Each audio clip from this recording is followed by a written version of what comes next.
साथियों नमस्कार। स्वागत है आपका अपने चैनल विवेक ओझा ऑफिशियल में। साथियों, स्विट्जरलैंड ने भारत को एमएफएन का जो दर्जा दिया था मोस्ट फेवर्ड नेशन का, उसे वापस ले लिया है। और इससे कई प्रकार के सवाल खड़े हो गए हैं कि स्विट्जरलैंड जैसे देश ने भारत जैसे देश का एमएफएन का दर्जा वापस ले लिया, ये क्या मतलब हो गया? क्या इतना साहस स्विट्जरलैंड के पास हो गया है कि वो भारत जैसी इकोनॉमी को टक्कर दे करके इस तरीके का निर्णय ले? क्या है ये एमएफएन स्टेटस जो किसी देश को दिया जाता है, और किन परिस्थिति में कोई देश ये एमएफएन स्टेटस वापस लेता है? इसका क्या असर पड़ता है?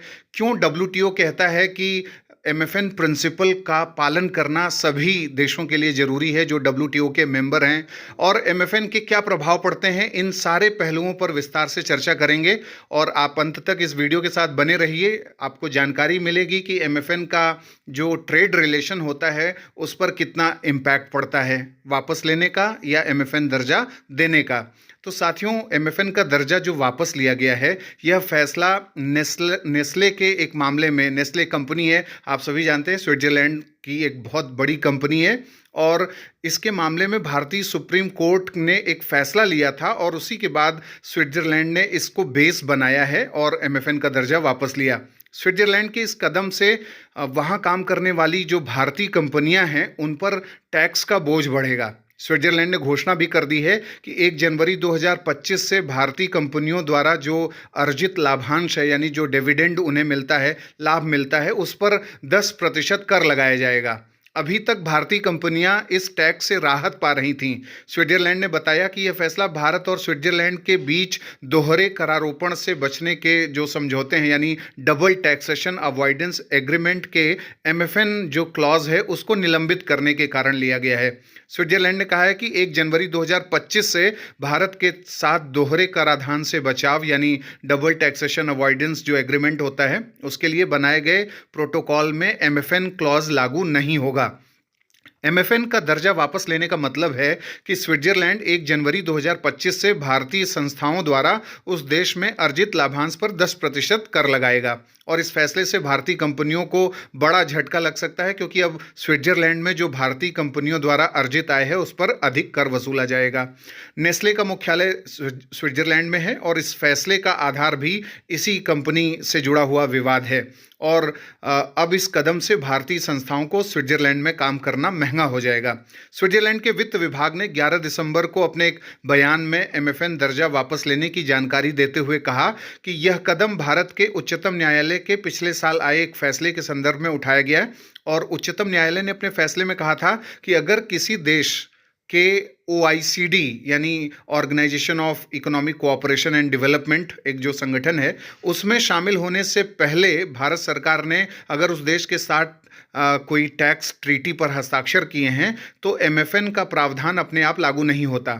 इस लाइन का साफ साफ सरल अर्थों में मतलब ये है कि भारत ये चाहता था कि एमएफएन प्रिंसिपल को अगर स्विट्जरलैंड के मामले में वो लागू करता है तो उसे स्विट्जरलैंड की कंपनियों के साथ कोई डिस्क्रिमिनेशन करने का अधिकार नहीं मिलेगा। उसे स्विट्जरलैंड की कंपनियों के साथ बहुत फेयरली ट्रेड करना पड़ेगा और इससे हमारे जो अपने प्रोड्यूसर्स हैं उनके हित मारे जा सकते हैं। तो भारत ने सोचा कि एमएफएन का जो प्रिंसिपल है, अगर वो नेस्ले के प्रोडक्ट्स और नेस्ले की चीज़ों पर लागू नहीं होता है तो उसका फ़ायदा भारत को मिल सकता है। लेकिन स्विट्जरलैंड ने भी ऐसा ही बाद में कुछ और सोचना शुरू किया। भारत ने कोलंबिया और लिथुआनिया के साथ भी कर संधियों पर हस्ताक्षर किए, यानी जो टैक्स ट्रीटीज़ हैं जो कुछ तरह की आय पर कम कर दरें प्रदान करती हैं, यानी जो टैक्स रेट है उसमें कंसेशन मिलता था। और ये दोनों देश बाद में ओईसीडी का हिस्सा बन गए थे। स्विट्जरलैंड ने 2021 में कहा था कि कोलंबिया और लिथुआनिया के ओईसीडी का सदस्य बनने का मतलब है कि भारत स्विट्जरलैंड जो टैक्स ट्रीटी है उस पर एमएफएन प्रावधान के तहत लाभांश पर 5% की दर ही लागू होगी, न कि समझौते में उल्लिखित 10% की दर। अब यहाँ बात ये उठती है कि एमएफएन का प्रिंसिपल क्या है, एमएफएन का टैग क्यों दिया जाता है। इसको समझे बिना ये पूरे प्रकरण को नहीं समझा जा सकता।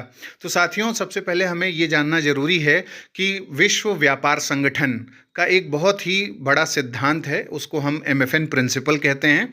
और इसका मतलब ये है कि अगर कोई भी देश अगर किसी दूसरे देश के साथ ट्रेड करता है तो उसे उस देश के साथ उसके जो प्रोडक्ट्स हैं, उसके जो गुड्स हैं, उसके साथ डिस्क्रिमिनेशन नहीं करना होगा, ऐसा डब्ल्यूटीओ कहता है। तो डब्ल्यूटीओ कहता है कि अगर आप किसी एक देश के प्रोडक्ट में कोई टैरिफ कंसेशन दे रहे हैं या कस्टम ड्यूटी में कोई उस प्रोडक्ट को ढील दे रहे हैं, तो आपको अपने सभी ट्रेडिंग पार्टनर्स को के साथ यही काम करना होगा कि यानी सभी को आपको एमएफएन का दर्जा देना होगा। यानी एक देश को अगर आपने मोस्ट फेवर्ड नेशन का दर्जा दिया है और आप उसके साथ वरीयता मूलक व्यापार या प्रेफरेंस के मोड में उसके साथ व्यापार कर रहे हैं, तो आपको ऐसा ही प्रेफरेंस और भी देशों के गुड्स को देना होगा, ताकि डिस्क्रिमिनेशन ना हो, ताकि किसी तरीके का अनफेयर ट्रेड प्रैक्टिसेस ना हो।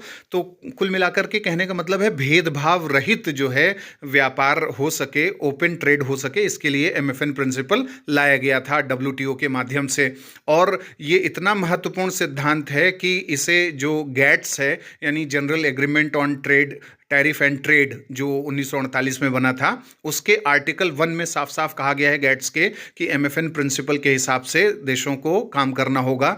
और जो गैट्स है यानी general agreement on trade in services, उसके आर्टिकल 2 में भी एमएफएन प्रिंसिपल का जिक्र है। और जो ट्रिप्स एग्रीमेंट है, ट्रिप्स के आर्टिकल 4 में भी एमएफएन का जिक्र है। तो इसका मतलब ये हो गया कि एमएफएन प्रिंसिपल बहुत महत्वपूर्ण हो जाता है। तो अब मुद्दा ये बनता है कि अगर कोई देश किसी दूसरे देश के साथ तरजीही व्यापार करना चाहे या उस प्रोडक्ट को ज़्यादा कंसेशन देना चाहे, तो क्या वो एमएफएन प्रिंसिपल में कोई ढील देते हुए ऐसा नहीं कर सकता? तो डब्ल्यूटीओ कहता है कि कर सकता है। आप एफटीए कर लीजिए, फ्री ट्रेड एग्रीमेंट कर लीजिए, या जो डेवलपिंग कंट्रीज़ को जब मार्केट एक्सेस देने के लिए कोई प्रावधान किया जाता है, जैसे जीएसपी का प्रावधान था, ऐसा कोई काम करते हैं, तब जो है ये एमएफएन प्रिंसिपल का उल्लंघन नहीं माना जाएगा। तो ये है इसका मूल मतलब, और इसके चलते स्विट्जरलैंड ने ये वापस लिया।